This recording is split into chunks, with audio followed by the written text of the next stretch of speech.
All right, y'all, doing this video a little bit different this time. So I'm actually recording this the night of. Just finished watching this Orlando-Cleveland game. I'm gonna record both of them in different chunks and just put them together through the power of editing. It's not that complicated. Let's talk some basketball. But before we do that, I gotcha. I know I gotcha. Make sure you guys like, subscribe, comment. I've responded to every comment on my channel so far, so I want to have a conversation with you guys. Let's keep it rolling. But let's talk about this game. It was a fun one, man. It's fun to see two young teams like going at it, or two like newer teams going at it. How new is Cleveland? Cleveland still feels new to me. It still feels new. Orlando's brand new, really into the playoffs, so it's really exciting to see those guys. This was an awesome fourth quarter, and honestly, let's just mostly talk about the fourth quarter. We'll go into like individual players, but let's talk about that fourth quarter. Like Cleveland had a lead at one point, and then Orlando just stormed back through like the power of their crowd, offensive rebounding. Like they were just too big for Cleveland, and Cleveland's missing Jared Allen, so that's a really tough thing for them to overcome right now. But we want to talk about going big. Orlando went big the entire game. They said we starting Suggs like 6'4", starting Franz at like 6'8", Banchero who's like 6'8", 6'9", Isaac who's like 6'11", and Wendell at 6'10". They're like, yeah, no, we're just going to start these guys, right? And they had Fultz coming off the bench with Wagner and Cole Anthony. Joe Ingles got a little bit. Huge team. Enormous team out there going against the little guards like Garland and Mitchell. And the height really seemed to affect them because they couldn't hit a three to save their life. They only hit 25% of them. They only had 1 3 at halftime. And that was kind of the story of this game. They just couldn't get their shooting going. And that's kind of what we talked about at the beginning of this series, where like, if Cleveland can shoot the ball well, they're probably going to win the game. Whenever Orlando starts to lock them up, that's when the big difference happens. So seeing guys like Strus have a real hard time just finding shots. You know, he went 2 for 5, which is good, but he had a hard time finding them. Didn't work all that great for him. Marcus Morris Sr., who had a great game for them last time, they threw him in this time because they're like, okay, if you gonna hoop for us, you gonna hoop. Nope, he was ass. He was not good this entire game. Mobley went 1 for 5. Yep, went 1 for 5. That's because they have Isaac Banchero and Wendell roaming down there. What's he supposed to do? He needs to take a 3 at some point. Take some threes, Mobley. Donovan Mitchell, absolutely phenomenal. Oh my gosh, some of the shots he was hitting there at the end. Some of those like little flip shots and everything and floaters. You all don't, like, you probably think those shots are hard. I know you don't know how hard those shots are to hit. It is so incredible what he was able to do in that game. Shout out Donovan Mitchell. Darius Garland struggled from 3 in this game, and he had some really costly turnovers at the end of the game, which was unfortunate.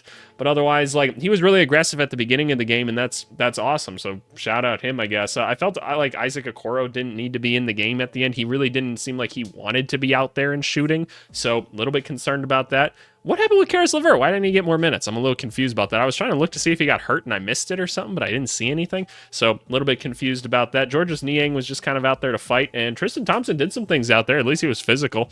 Once hopefully Jared Allen is back for the next game, we will hope at least. They have it as a DNP coach's decision right now. I'm pretty sure he was on the injury report, but yeah, well, he would have played if he was healthy. But hopefully when Jared Allen comes back, they can try to match the size. But let's talk about these Orlando boys, man. Isaac may have went 0 for 5, but his defense and some of his rebounding, it was noticed. Phenomenal perimeter defense, post defense, and everything. He was deterring people from going down there. It was awesome. He got rebounds. He may have missed his shots this game. I still think it'd be nice to move him back to the bench, and you could still run this big man lineup sometimes. I just think he's better kind of coming out and guarding wings to start the game. That's just where I think he excels a little bit more.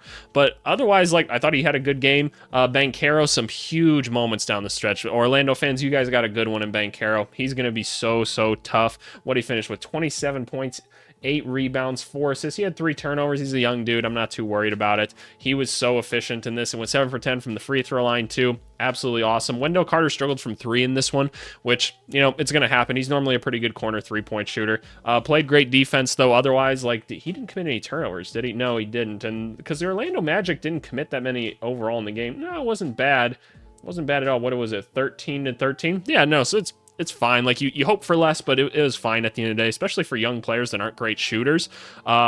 Speaking of guys like that, Franz Wagner still can't hit an outside shot to save his life right now. But man, he gets going in transition, or he gets in that pick and roll with Banchero. He got a nice little thing going on. But someone that did shoot the 3 ball well was Jalen Suggs. He kicked his leg out on that one to try to draw the foul off Garland. That was really stupid, man. Just shoot the 3 ball. If you get fouled, you get fouled. Just leave it at that. That's the best way to go about it. So otherwise, great game. Played really good defense. Hit some really timely 3-pointers on a team that can't hit threes. It was awesome. Oh my gosh, and thank you, by the way, to the Orlando Magic coaching staff for not playing Gary Harris. Thank you so much. I was getting so sick of watching that guy play. No hate on Gary Harris or anything. Sure, he's a great guy. Just no. It was bad. He was not good. He was bad. Markelle Fultz, again, just played really within himself. That's awesome. Mo Wagner, still think he should probably get some more minutes, but when they're going big like this and they played these guys so many minutes, a little bit hard, but I just love the energy that he brings to the game. Cole Anthony was dynamic with that one spin move, like hanging, like scoop layup was nuts. Like, I stood up, I was laying in my bed back there watching it. I like stood up and flexed. I was like, ugh, okay, but absolutely nuts. This team is like a good shooting guard away from being like a much better team. So whenever we do an ideal offseason about this team, it's going to be, and yeah, no shit, right? Like, Orlando Magic needs shooting. Surprise, surprise, right? So we're going to work on that. We're going to find them a shooting guard at some point. But for now, going to game 7, man. We get a game 7 in the first round. I'm hyped for it. Can't wait to watch it. It's going to be electric. And yeah, I'm going to go watch this Dallas Clippers game now. I'll be back in a second. Wow, would you guys look at that a couple hours later, the power of editing. Wow, this game was something. Dallas put them away. Absolutely awesome. We're not going to touch on like the Clippers too much. I think it's better served if we do like an ideal offseason where we talk about this a little bit more. The little bit we'll address about it. They got good shots, just didn't fall tonight. I'm not being too crazy about it. I thought Russell Westbrook played really bad at the end of this series. Just didn't think it looked very good. Harden got good shots. Terrence Mann was kind of all over the place. Zubats wasn't probably used enough. I don't know why they put PJ Tucker on the floor. I feel like there were points where he got some like hustle points, but otherwise, like, no. I don't really think it was all that important and needed to be out there. I know there's still like a minute left in this game. It's on right there. So dapping up the end of the Clippers season right back there as we speak. But going on to Dallas, Derrick Jones was absolutely everywhere tonight. He only had 6 points and he had such a huge impact. TJ McConnell type game. I feel like PJ Washington hit like every single corner 3 he took. I know that's not true because I can remember 2 that he missed, but really impactful game. Him and Daniel Gafford were awesome in this game. They still need to play Daniel Gafford more. I want to find a way to play him more. I'd rather him play than Derek Lively. I like both of them a lot. I'm just saying I'd play Daniel Gafford more. I think he's a very impactful player, and I think he's really, really good.